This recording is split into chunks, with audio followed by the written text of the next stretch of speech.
दोस्तों नमस्कार, मैं संदीप आपका स्वागत करता हूं आपके अपने चैनल दीप ऑनलाइन सर्विसेज में। दोस्तों आज हम बात करने वाले हैं एक जो अभी नया मुद्दा है मनी ट्रांसफ़र के बारे में। आप एसबीआई का मनी ट्रांसफ़र और जैसे मैं आपको बात करता हूं कि अभी स्मार्ट पे का मनी ट्रांसफ़र जो मुझे लगा वो काफ़ी सस्ता लगा, तो आज हम दोनों का कंपेरिजन करेंगे कि एसबीआई और स्मार्ट पे में आपको कौन सा सस्ता मनी ट्रांसफ़र पड़ेगा और किस अमाउंट पे आपको सस्ता पड़ेगा, कहाँ पे आपको महंगा पड़ेगा, क्या प्रॉब्लम आएगी, पूरी डिटेल अपन इस वीडियो में बात करेंगे। दोस्तों चलिए शुरू करते हैं वीडियो। दोस्तों एसबीआई टू एसबीआई अगर आप फंड ट्रांसफ़र करते हैं 1000 रुपये से ज़्यादा, तो जो आपको प्रॉफिट होता है यानी जो आपको कमीशन मिलता है, दोस्तों यहाँ पे सब कुछ पूरा स्लैब कटा हुआ है। यहाँ पे चार्जेस आपको 11 रुपये लगे और प्रॉफिट आपको मिला जो आपको मिलेगा 3 रुपये 35 पैसे। आपको जो कमीशन मिलेगा वो 3 रुपये 35 पैसे मिलेगा। और अगर आप 11 रुपये चार्जेस लेते हैं तब। अब अगर स्मार्ट पे में बात करें तो आपको यहीं स्मार्ट पे में अगर आप करेंगे ये 100 रुपये से लेके 1000 रुपये तक, तो आपको जो सर्विस चार्ज लगेगा वो 7.5 रुपये लगेगा। तो अगर आप 11 रुपये चार्ज लेंगे तो आपको लगभग इस पे मिलेगा 3.5 रुपये, जो कि एसबीआई से ज़्यादा है। चलिए इससे ज़्यादा अगर स्मार्ट पे में और एसबीआई में हम बात करते हैं 2000 रुपये में। 2000 रुपये अगर आप मनी ट्रांसफ़र करते हैं जो आपको चार्जेस लगेगा 20 रुपये, उसमें आपको इनकम आएगी 6 रुपये। और यहीं अगर आप स्मार्ट पे से मनी ट्रांसफ़र करते हैं 2000 रुपये, 2000 रुपये के मनी ट्रांसफ़र में आपको जो चार्ज लगेगा 11 रुपये 11.5 रुपये लगेगा। तो लगभग आपको इसमें 9.5 रुपये मिलेगा, वहीं आपको एसबीआई से केवल 6 रुपये मिलेगा। दोस्तों एसबीआई टू जो यहाँ पे चार्जेस लिखे हुए हैं एसबीआई टू एसबीआई लिखे हुए हैं। अगर एसबीआई टू अदर बैंक आप आईएमपीएस करेंगे 2000 रुपये आप ट्रांसफ़र करते हैं, क्योंकि इस पे आपको चार्जेस और ज़्यादा लगते हैं। एसबीआई टू एसबीआई 1% लगता है, अदर में 1.5% लगता है। तो 2000 का आप 1.5% के हिसाब से लगा लीजिए। यहाँ पे आपको 30 रुपये चार्जेस लगेगा। 30 रुपये में आपको मिलेगा, 30 रुपये का देखते हैं 11.25 रुपये। अगर आप कस्टमर से 30 रुपये लेते हैं, अगर किसी अदर बैंक का मैं फॉर एग्जांपल बात कर रहा हूँ कि आपने 2000 रुपये एसबीआई से बैंक ऑफ बड़ौदा में भेजे, तो आपको चार्जेस लगेगा 2030, जो आपको रिटर्न होके मिलेगा 11.25 रुपये कमीशन में।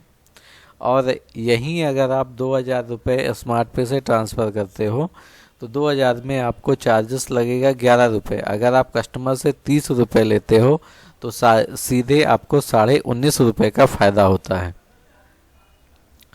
चलिए इससे ज़्यादा अब बात करते हैं 3000 रुपये की। अगर आप 3000 रुपये एसबीआई टू एसबीआई ट्रांसफ़र करते हो तब आपको कमीशन मिलता है 11 रुपये।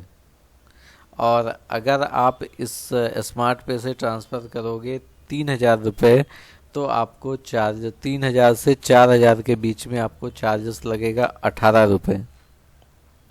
तो ये भी आपका एसबीआई से बहुत ज़्यादा है जो आपको कमीशन मिल रहा है।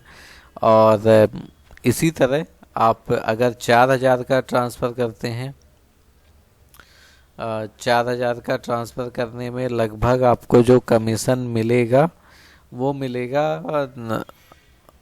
यहाँ पे मेंशन नहीं है 4000 का, मैं आपको 4000 का लगभग 13.5 रुपये आपको कमीशन मिलेगा। 13.5 रुपये कमीशन मिलेगा। अगर आप कस्टमर से लेते हैं 4000 में 40 रुपये चार्ज लगेगा एसबीआई टू एसबीआई। और अगर आप एसबीआई टू अदर ट्रांसफ़र करते हैं तो 60 रुपये चार्ज लगेगा। तो चलिए दोनों का इसमें देख लेते हैं।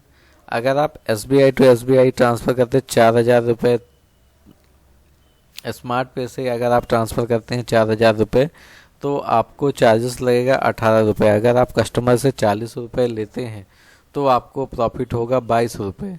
और अगर आप अदर बैंक में ट्रांसफ़र करते हैं स्मार्ट पे के द्वारा और जो SBI के हिसाब से अगर आप 60 रुपये चार्ज करते हो तो आप समझ लीजिए कि आपको 20 रुपये और बढ़ा लीजिए,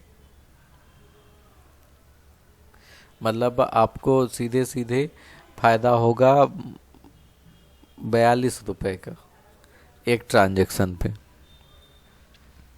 दोस्तों ये जो आपका इतना चार्जेस कटेगा कस्टमर से, आपको 1% या 1.5% जो भी ऊपर लेना है वो आप अपनी मर्जी के हिसाब से ले सकते हो।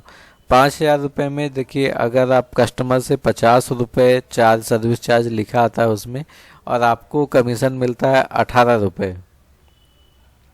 और अगर आप स्मार्ट पे से 5,000 रुपये ट्रांसफ़र करते हो तो आपको चार्जेस कटेगा 5,000 में 22 रुपये।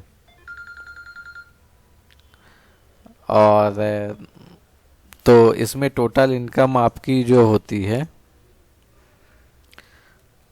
50 माइनस 22 कर दीजिए तो 28 रुपये आपको बचेगा। और अगर आप SBI से अदर में ट्रांसफ़र करते हो, मान लीजिए आप बैंक ऑफ बड़ौदा में ट्रांसफ़र कर रहे हो 5,000 रुपये, तो आपको देने पड़ेंगे 75 रुपये। यहाँ पे ये जो सर्विस चार्ज है 75 रुपये हो जाएगा।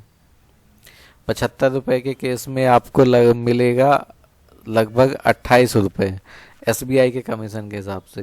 और अगर आप कस्टमर से 5,000 ट्रांसफ़र करने का 75 रुपये स्मार्ट पे के हिसाब से लेते हो तो आपको कितना मिलेगा मैं आपको दिखा देता हूँ। आपको तो नेट चार्ज आपको 22 रुपये लगेगा। ये 75 माइनस 22, 53 रुपये का आपको फ़ायदा होगा। इसी तरह अब मैक्सिमम चार्ज इसमें है 22 रुपये। अब मान लीजिए कि अगर आप सपोज दैट आप ट्रांसफ़र करते हो 10,000 रुपये, तो आपको स्मार्ट पे में जो चार्जेस पड़ेगा वो 22 दूनी 44 रुपये चार्ज कटेगा। SBI में 10,000 का जो आपको कमीशन मिलता है वो है 29 रुपये। आप मोटा मोटा लगा लो 30 रुपये अगर आपको मिलता है कमीशन। 10,100 रुपये कस्टमर देगा आपको और आपको उसमें कमीशन मिलेगा 30 रुपये।